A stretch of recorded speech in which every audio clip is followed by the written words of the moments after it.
Subscribe कीजिए बिन Nasir network को और हमारी फैमिली का हिस्सा बनिए। गुनाह करने से पहले सोच लें। शेख इब्राहिम बिन अदहम का एक शख्स के साथ नसीहत पर मबनी एक मकालमा मारूफ है।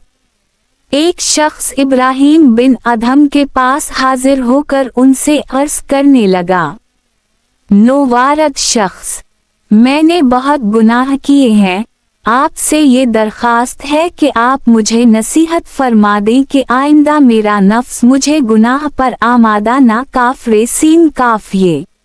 इब्राहिम बिन अदहम, अगर तुम 5 बातों पर कुदरत हासिल कर लो तो ये गुनाह तुम्हारे लिए कुछ नुकसानदेह ना होंगे। नौवारद शख्स, वो 5 बातें क्या हैं? इब्राहिम बिन अदहम, पहली बात तो ये है कि अगर अल्लाह की नाफरमानी का इरादा हो तो इसका पैदा किया हुआ रिस्क ना खाओ। नौवारद शख्स, फिर मैं क्या खाऊं जबकि सारा रिस्क उसी का पैदा किया हुआ है। इब्राहिम बिन अदहम, खुद सोचो, क्या तुम्हें ये अच्छा लगता है कि जिस जात का अता करदा रिस्क खाओ उसी की नाफरमानी करो? नौवारद शख्स, हरगिज नहीं। और दूसरी बात क्या है? इब्राहिम बिन अदहम, अगर इसकी नाफरमानी का इरादा है तो उसके पैदा किए हुए मकामात में भी ना रहो। नवारद शख्स, ये बात तो पहली से भी ज्यादा संगीन है। आसमान व जमीन में सब कुछ जब उसी का पैदा करदा है तो फिर मैं कहाँ रहूं? इब्राहिम बिन अदहम, ये तुम्हें अच्छा लगता है कि जिसकी बनाई हुई जमीन पर रहो उसी की नाफरमानी करो? नौवारद शख्स, हरगिज नहीं। और तीसरी बात क्या है?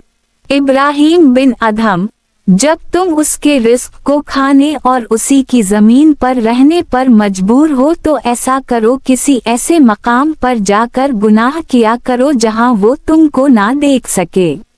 नौवारद शख्स, ये कैसे मुमकिन है कि मैं इससे छप जाऊं जबकि वो हर जाहिर व पोशीदा पर नजर रखता है? इब्राहिम बिन अदहम, ऐ अल्लाह के बंदे, क्या तुम्हें ये गवारा है कि तुम उसी का पैदा किया हुआ रिस्क खाओ, उसी की बनाई हुई जमीन में रहो और फिर उसी को दिखा कर गना करो? नौवारद शख्स, हरगिज नहीं, हरगिज नहीं। चौथी बात क्या है? इब्राहिम बिन अदहम, जब मुल्क अलमूत तुम्हारी रूह कब्जा करने आएंगे तो उनसे कहना, मुझे बस इतनी सी मोहलत दे दीजिए कि मैं तौबा और कुछ नेकियां कर लूं। नौवारद शख्स, वो हरगिज नहीं मानेंगे। इब्राहिम बिन अदहम, जब तो उस पर कादर नहीं कि मौत को थोड़ी देर के लिए टाल कर तौबा कर सके, तो फिर तो निजात और खुलासी की उम्मीद क्यों लगाए बैठा है? नौवारद शख्स, पांचवी बात क्या है?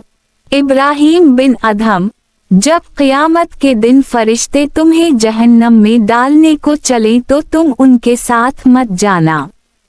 नौवारद शख्स, ये तो मुमकिन ही नहीं कि वो मुझे छोड़ दें।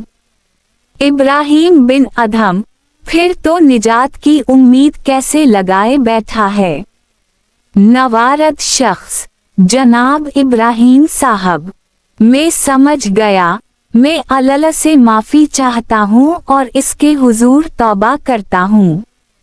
इसके बाद वो शख्स इबादत में ऐसा लगा कि मौत के अलावा कोई दूसरी चीज़ इसको इबादत से जुदा ना कर सकी। किताब अल-तुबता, इब्न क़दामा स्वाद 285 से 286।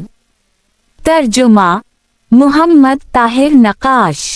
इब्राहिम बिन अदहम जैसी नसीहतें करने वाले अहल इल्म तो मिल ही जाएंगे, लेकिन नवारद शख्स जैसे मुंतकी लोग नहीं मिलेंगे जिन्हें अपने गुनाहों पर नदामत हो, तौबा की फिक्र हो और इन्हें एहसास हो कि वो अल्लाह की निमतों की नाशुक्री कर रहे हैं, और ये भी कि इस मरज़ की दवा के लिए अहल इल्म की सोहबत इख्तियार करना, उनसे सवाल काफ रे नून अलिफ अल्लाह हमें हर किस्म के गुनाहों से बचने की तौफीक अता फरमाए।